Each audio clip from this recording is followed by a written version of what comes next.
Okay, so for this lesson, question number 2, you're going to look at the shaded rectangles and complete the following. So the first fraction is one half. So the second fraction is what? How many is the shaded parts? 1, 2, 3. And how many parts are there in total? 2, 3, 4, 5, 6. So 1 half is equal to 3/6. Okay, so you have to do the same with letter B. Okay, now let's go with number 3. So in number 3, you're going to match the equivalent fractions. Okay, so that it will be easier for you to recognize or to identify equivalent fraction. First, write the value of the diagram in numbers. Okay, so what is this? Count first the total number of parts, 1, 2, 3, 4, 5, 6, 7, 8. So that is 8. And how many shaded parts are there? 2. So this is 2/8. And then this one, I have here 1, 2, 3, 4. And there's 1 shaded part. So this is 1/4. 1, 2, 3, 4, 5. And 1 shaded part. So that is 1/5. 1, 2, 3, 4, 5, 6, 7, 8, 9. And there are 3 shaded parts, so that is 3/9. Now it will be easier for you to match the equivalent fractions. Okay, as I've told you, you can count on or you can multiply the number. Okay, you can do whatever method you want.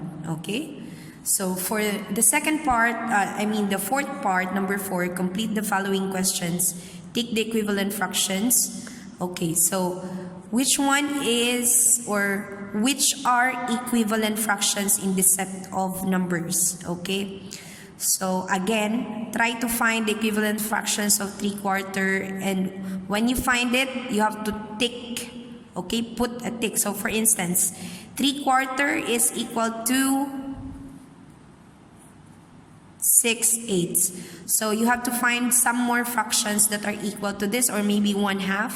There is one equivalent to 1/2, so it's up to you. Okay, now for letter B, just find the lowest equivalent fraction to 8/10. Which one is equal to 8/10 but the lowest? Okay, equal to 8/10 and the lowest equivalent fraction of 8/10. Is it this one, this, or this? I cannot say the fraction, so you have to write the fraction and identify. Okay, now for this part, I've already mentioned this in the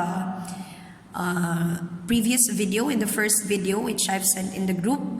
So this one is counting on. So you're going to count on in this fraction, you have 1/2, you're going to count on by 1.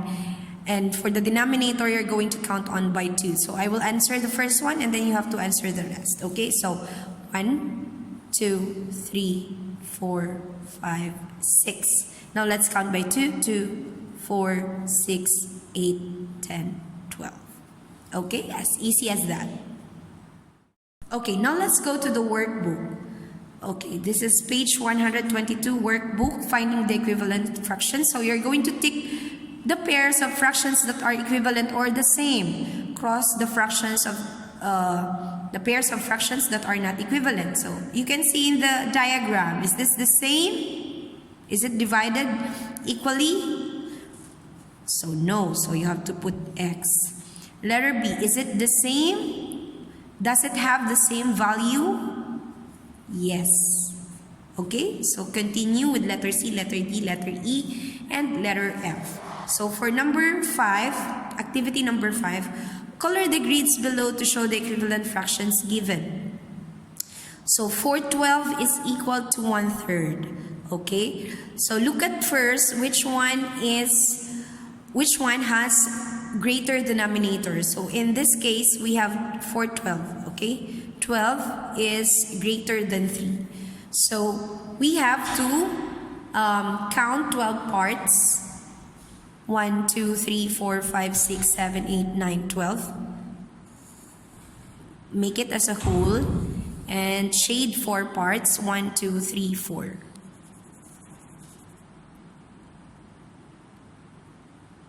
Sorry, this is 12. Okay, so This fraction is called 4/12, okay? So the next one is 1/3. So we're going to follow the first fraction, which is 4/12. Okay, so we're going to count 12 also. 1, 2, 3, 4, 5, 6, 7, 8, 9, 10, 11, 12. Make it as a whole. But in this case, you have to divide it by 3. Okay? Divide it equally by 3. So how can we do that? So you have to divide 12 by 3. So you have 4 parts. So 1, 2, 3, 4. 1, 2, 3, 4. And then shade one part. So now you have 4/12 and 1/3. Okay, so now for number 6, it's the same with the activity in the student book. So again, you have to write the equivalent fraction of this diagram. So let's count the number of parts, 1, 2, 3, 4, 5, and the number of shaded parts, 2. So this is 2/5. What about this one? 1, 2, 3, 4, 5, 6. And shaded parts 2. So this is 2/6. 1, 2, 3, 4, 5, 6, 7, 8, 9. 9. And shaded parts 6. 1, 2, 3. And 1 shaded part. So this is 1/3. And then match the equivalent fraction. Now for number 7, again, it's the same with the student book. So you have to count on. So for the numerator, you have to count on by 1. 1, 2, 3, 4. For the denominator, you have to count on by 2. 2, 4, 6, and 8. And so on. So just continue with letter B and letter C.